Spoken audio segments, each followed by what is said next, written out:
Hi.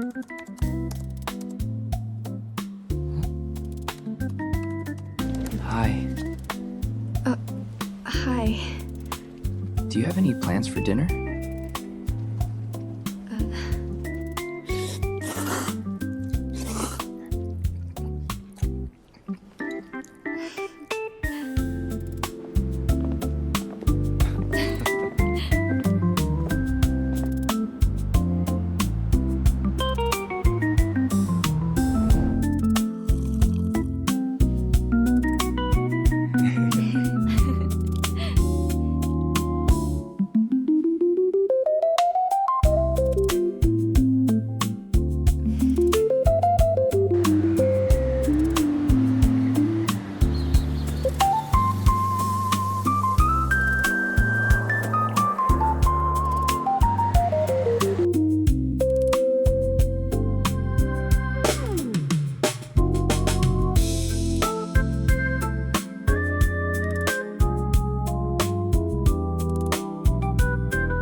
Welcome back, friends. The short film we just watched was made entirely from first frames created with Krea 2 and Seedance 2.0. In this video, I'm going to walk you through some of my early experiments, learning how to use Krea 2, and walk you through the process I used to create this short film and everything that I've learned along the way. I hope you enjoy that my dog is tearing up some sort of paper towel situation over there. I can't stop him. Krea 2 is available today on Fall via the website, API, or CLI. Let's get right into it. So here we are on the Fall Assets page, and what I'm viewing right now is a smart collection of all the Krea 2 generations that I made. And to create this, you would go to New Smart Collection, give it a name, and you're going to switch from semantic match to endpoint, which is the different models, and you would type in the model that we're looking for and want to make a sort for. And if we look at this Krea 2 smart collection here and we edit filter, we can see that the endpoint equals Krea v2 large text to image. And that's how I started off most of these generations. So if we look here, you can see all of the different kind of like visual exploration that I went through early on. And let's look at some of the examples of what text prompts actually make this happen. Now, for the rest of the images, I went with a consistent sort of content prompt, and then I changed out the different styles to see which ones I wanted to go with. The text prompt was 20-year-old Korean boy and girl, round glasses with white glowing lenses, and really most importantly, our style callout here is rendered in an expressive painting style with visible brushstrokes.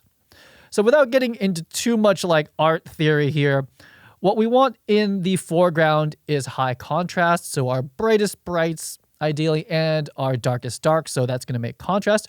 We definitely have that. We do see the brushstrokes, and in the background we asked for a hazy atmosphere, which generally is going to mean less contrast. We definitely have a lot of brights in the highlights because it's a city, but you'll see that there isn't very much darks to keep things simple here. So low contrast background, high contrast foreground, brushstrokes. This is the style I went with, but let's check out some other ones. In this one, again, same prompt for content, but the style in this case is 1990s retro cyberpunk anime style, traditional cell animation. So we see a very clear outline, black outline, which is kind of like the cell animation style. It does have an anime super sharp chin, very direct lighting, hard shadows here. And the background is still, however, hazy, and we have our most contrast in the foreground on our characters and slightly less contrast in the background. It's a cool look. Next on the list, this says avant-garde fashion photography. So it's trending a little bit more towards realistic, and it changed their outfits to be a little bit more high fashion. And it's like almost like they're on a runway.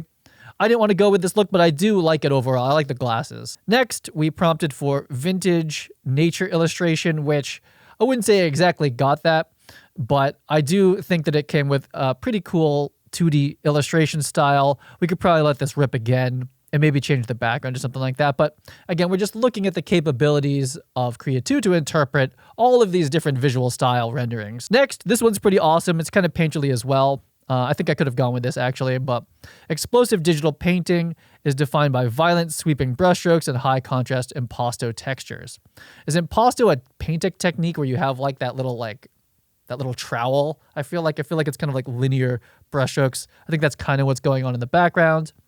And yeah, more of a 2D illustration style. And I was close to this one. This is actually very close to the aesthetic I went with. Next, our creative prompt here was for retro vector illustration. Definitely has that look. Everything's broken up into like these like big color chunks. We don't have any like hard defined black outline like a cell shade would have. So it's more like what you would be building in something like Illustrator. And I wouldn't say that this style lends itself super well to the background. The background looks kind of photorealistic while they're very cell shaded, but the foreground's right, but the background just feels like too photorealistic, but it did say hazy. Maybe hazy and vector are not words we want to mix together. So that was a quick overview of some of the different visual styles I was testing out in Krea 2. Pretty impressive.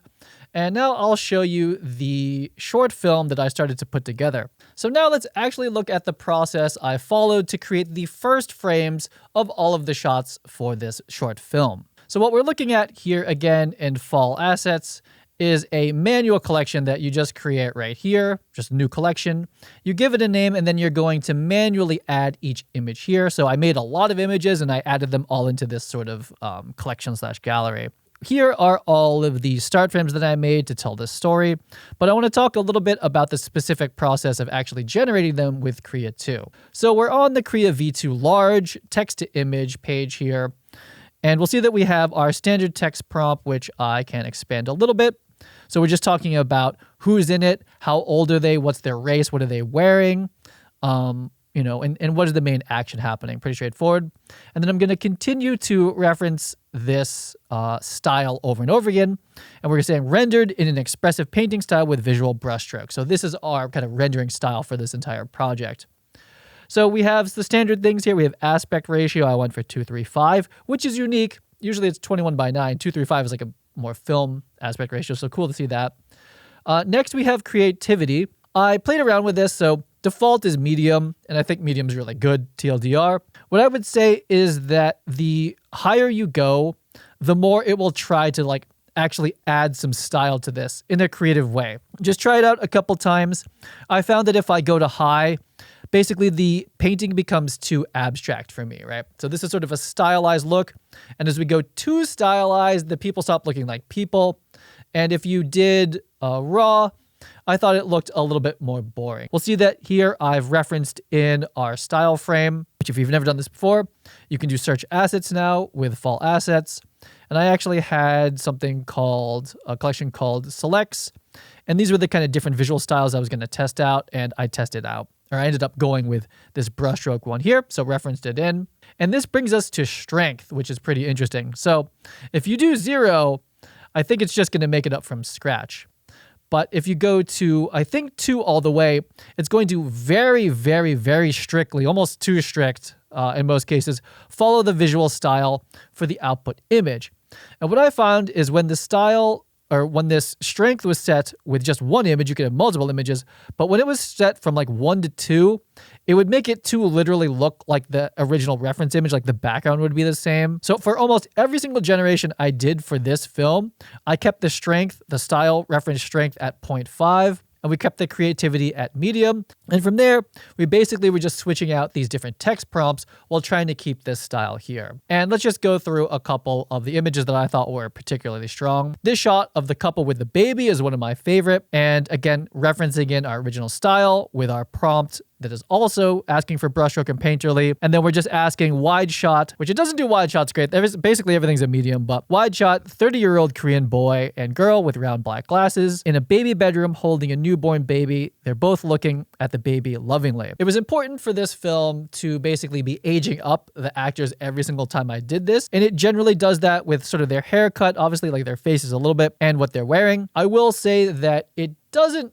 really follow camera prompts like Nano Banana very well. I was asking for wides and close-ups, and it pretty much always did medium shots, which is fine. I can work with it, but it was something that I did notice. This is the shot of them kissing. You can see the text prompt here. I thought this was a great image. In the final edit, I did sort of a screen overlay so that it wasn't just like an awkward, rotating shot of someone kissing. I kind of mixed it with like this transition time lapse. But again, great image. And the things we're calling out visually here are high contrast foreground with brushstrokes, low contrast background, very abstract and painterly, quite lovely. So this shot of the couple, I feel like they're like a little bit older from like the actual beginning. I prompted for 20-year-old, but it's kind of just random what it comes back with. I use this as them being just like a little bit older than the beginning. They're eating ramen.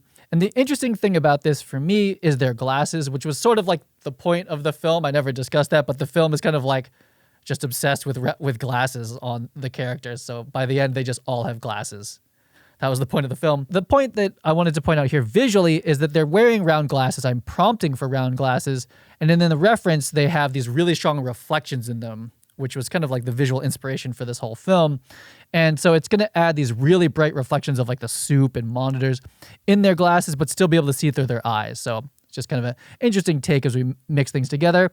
Again, another interesting look at glasses with the reflections. This is when they're like much older. I see that the prompt is 30-year-olds. They're both wearing their glasses still, and it has that still like really nice painterly style. Again, high contrast foreground, slightly less contrast in the background, and even slightly less contrast in the foreground as well. So it did that correct. This is my favorite shot of the kid getting his glasses and his eyes are crossed. It did a good job with the eyes crossed. I think that's a tricky thing to pull off for an illustration, but that looks quite nice. And this one's really nice. This is the exterior. So like taking that visual style again and trying to give them like this sort of fictional isolated brownstone. This doesn't really exist in New York City, but I thought it was cool that it isolated it. And again, the overall style we're looking for, high contrast foreground, lots of darks here, very painterly. And in the background, just super abstract with like the Empire State Building in the background. So really nice job. So that was the process of using Krea 2 with a style reference with some particular settings to create the first frames of all the shots that we would go make in Seedance. So if we're back in Fall Assets here, and if I go to All Media, I'm going to zoom out a little bit here, and we'll see that all these a lot of these videos at the top are the Seedance videos that I created. So what we can do now, and what I did to download this, is actually filter by videos. Give it a second. And now all we're seeing are the videos here, which is really great for reviewing. The Seedance process is pretty straightforward. I just did Seedance image to video with a text prompt and our first image. And that was the entire process. Seedance is quite strong.